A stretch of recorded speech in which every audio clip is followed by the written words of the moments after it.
जय श्री सकुदेव, जय माता दी। आज का टॉपिक है भोग।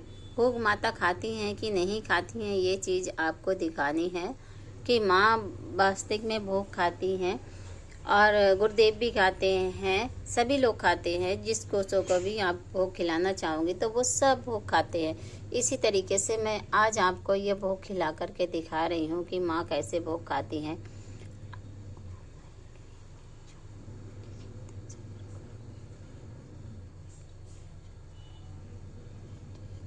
माँ आज परीक्षा है, पर ये परीक्षा में माँ सफल होंगी कि नहीं होंगी ये तो माँ के ऊपर है।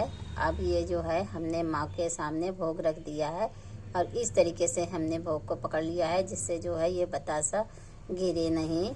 चाहे पेड़ा हो, बतासा हो, पान हो, कुछ भी हो, इसी तरीके से आपको खिलाया जाता है माँ के लिए। ओम ऐं ग्रीम।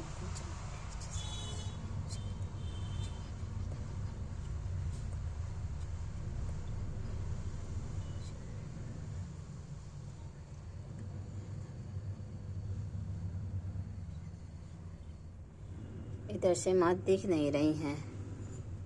माता रानी का दिखना भी बहुत ज़रूरी है। माँ का मुख अब जो है माँ थोड़ा थोड़ा दिखाई दे रही हैं। अब आप सब लोग देखिएगा माँ भोग खाएंगे कि नहीं खाएंगे। माँ भोग लगाओ माँ, माँ भोग लगाओ माँ, माँ भोग लगाओ माँ, माँ भोग लगाओ माँ। आज माता आपकी परीक्षा हो रही है, लोगों के सामने जाएगी ये परीक्षा आपकी। अब अपने अपने भक्तों को बताओ माता रानी भोग लगाओ माँ, भोग लगाओ माँ, भोग लगाओ माता रानी, भोग करो माता रानी, भोग करो माता रानी, भोग करो माता रानी, भोग करो, भोग लगाओ माँ, भोग लगाओ माँ, भोग लगाओ माँ। हे माता रानी भोग लगाओ माँ, भोग लगाओ माँ, माँ भोग लगाओ माता रानी, भोग करो। इस तरीके से माँ भोग को खा लेती हैं। और माता रानी ऐसा नहीं है कि हम लोग जो हैं इस तरीके देखो माँ ने ये जो है भोग जो है अपने आप टूट करके बिखर जाता है, इसको छूने की ज़रूरत नहीं। वैसे अक्सर तो बतासे इतने कर्रे होते हैं कि हाथ से टूटते नहीं हैं, पर जो हैं ये बतासे जो हैं जब माँ को हम भोग लगाते हैं तो वो इस तरीके से टूट करके बिखर जाते हैं। और लोग कहते हैं कि माता रानी भोग नहीं लेती हैं, मेरी मैया तो मेरी भोग ले लेती हैं। मेरी मैया ज़रूर भोग खाती हैं, क्योंकि जो है हम जो हैं किसी को भी ये भोग खिलाएं तो वो भोग खा लेते हैं। इस तरीके से माता रानी भोग खाती हैं। आज मैंने भोग लगा करके आपको दिखाया है। ऐसा नहीं है कि हम जो है अगर इस तरीके से अंगूठा लगाया तो अंगूठे को टच कर करके हमने इसको दबाया, हम दबाते नहीं हैं।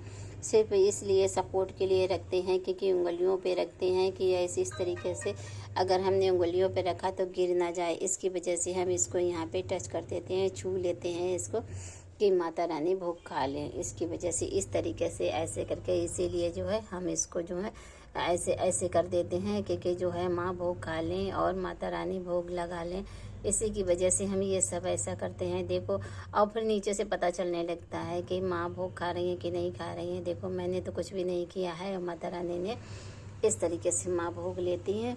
और आज मैंने बस आप लोगों को भोग के बारे में दिखाया है। इस तरीके से माता भोग ले लेती हैं क्योंकि ये भोग जो है ये इस तरीके से चूर चूर हो जाता है कि जैसे किसी चीज़ से हम लोगों ने पीस दिया हो। तो ये सब बहुत ही आवश्यक है माँ को भोग देना। प्यार से माँ को भोग लगाओ।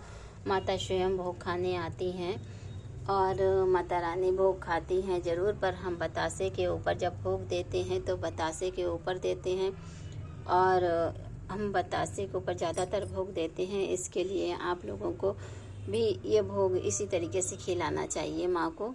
चाहे भगवान हो, हनुमान जी हो, कोई भी हो, सबको भोग खिलाएं तो माँ के भगवान जी के मुँह के पास ज़रूर ले करके जाएं और माँ के उसी तरीके से भोग लगाएं जैसे हम एक बच्चे को खिलाते हैं।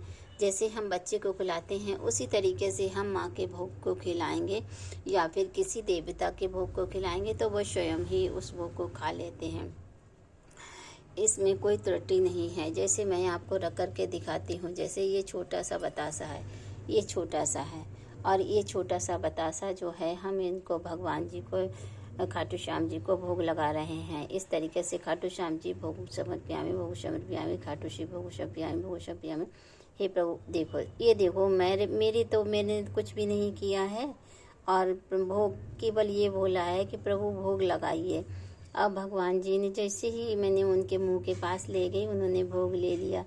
इस तरीके से भगवान जी भोग जरूर खाते हैं। लोग कहते हैं कि भगवान जी भोग खाते नहीं हैं, पर मेरे भगवान जी जरूर भोग खाते हैं। मैंने कई बार देखा है कि भगवान जी भोग खाते हैं, तो ये चीज़ जो है ये सत्य है। भगवान जी भोग खाते थे, खाते हैं और खाते रहेंगे, क्योंकि माता रानी जो हैं जरूर भोग लगाती हैं। आज का टॉपिक यहीं पे समाप्त।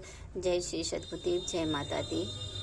और भोग लगाने के लिए पहले एक मंत्र होता है, उस मंत्र का जाप कर लीजिए, उसके बाद भोग लगाइए, क्योंकि मंत्र पढ़ना बहुत ज़रूरी होता है। और वो मंत्र मैं आप सब अगर कमेंट करेंगे तभी मैं उस मंत्र को दूंगी। और जो है वैसे तो आप खाली अपने मन के भाव से भी भोग लगा सकते हैं। अगर मंत्र द्वारा माँ को बुलाएंगे तो मंत्र द्वारा माँ बहुत जल्दी दौड़ी चली आती हैं और भोग लगा लेती हैं, या कोई भी देवी देवता हुए सभी भोग लगा लेते हैं यहाँ करके। तो इसके लिए आपसे बस इतनी विनती करती हूँ कि सब लोग भोग लगाएं, तो आवाहन जरूर करें भगवान का।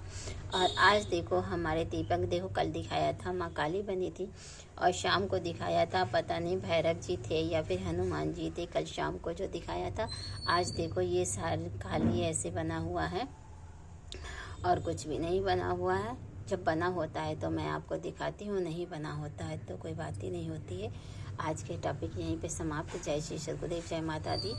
आज मैं आपसे को भोग लगाते हुए दिखाया है, भोग कैसे खिलाते हैं, भोग जो है माँ को कैसे किस तरीके से खिलाया जाता है और कैसे भोग खा लेती हैं, ये सारी बातें हम आपको समझाई हैं और आप सबको बताई हैं। जय माता दी, जय श्री सतगुरुदेव, जय काली माता की जय हो, जय महारानी।